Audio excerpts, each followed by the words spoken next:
Well, afternoon, y'all. I wanted to share something with you and kind of see if you have any thoughts on it. If you watch my videos, you know that I have two little house pigs.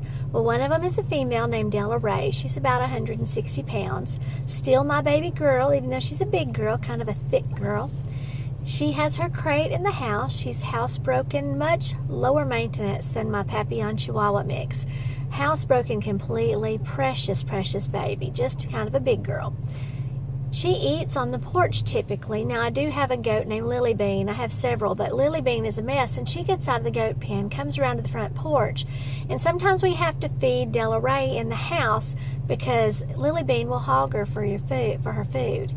You know your bumpkin country to the bone when you have to feed your pig in the house to keep the goat from hogging her.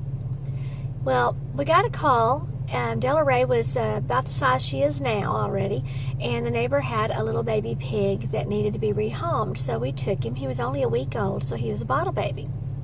And my husband had agreed to it kind of excitedly, which surprised me because I knew he loved Della Ray, but I wasn't sure how he would feel about having two pigs.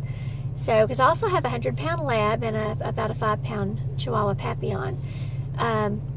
We took this little pig, and my husband named him. And if you know my husband, everything he names is either going to be Bob or Steve. So he named him Steve, and I added Hamlet, not because I'm cultured and it's not Shakespearean. It's because he wasn't big enough to be a ham. He was only about the size of a Dr. Pepper can, so we called him Hamlet. He's now about the size of a 12-pack. I told my husband before we got him, we're going to get a male because it'll be less expensive to neuter a male than it was to spay Della Ray, because it was over $200 to spay her, and she was only 67 pounds at that time.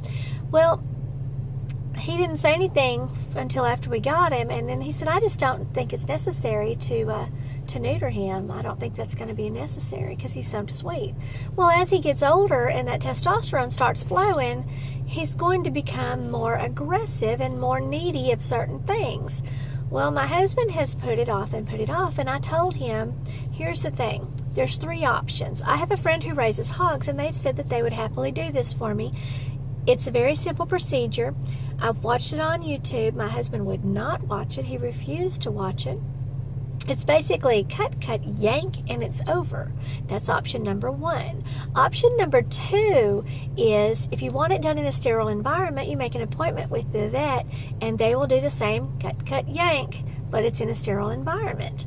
Option number three, that second option was about $35. Option number three depends on the pig's weight, but it's going to be around $200, and that's where they put them completely under anesthesia and neuter them like they would a dog. And so he just feels no pain. It's sterile, about $200. So my husband, him hot around and did not want to get this done. The other day, our son, our oldest one, is home visiting, and my husband called and said, hey, what are you doing? Well, my son was sitting on the front porch. He said, well, Dad, I'm out on the front porch smoking a cigarette, watching your pig hump the cats. Wow. Yeah, Steve has to get neutered quickly because we can't have that. He's going to get frustrated when he doesn't get what he needs from those cats. And I just can't have a little hellion running through my house, whether he be swine or human. I ain't having it. So I made an appointment for Steve. My husband finally agreed. We're going to do it the way that's most expensive, but the baby will feel no pain. And I told him, well, he's your pig. You pay for it. I'm going to go pick him. I'm going to take him for the appointment. I'm going to pick him up after, but you get to pay for it. And he said, that's fine, but I just want you to know one thing. I'm going to tell him every day, this was your fault. What do you say to that? How do you answer that?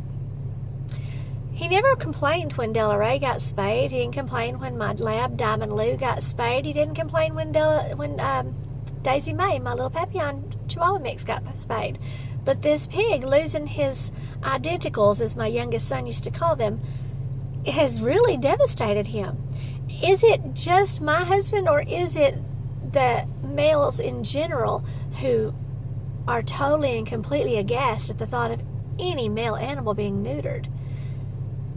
Well, it's going to happen. September 6th, Steve Hamlet has an appointment. And, yeah, it's going to happen. Y'all just think about that all day. This is the life I live. The big decisions in life. whether or not to neuter the potbelly pig. Y'all have a great day. God bless you.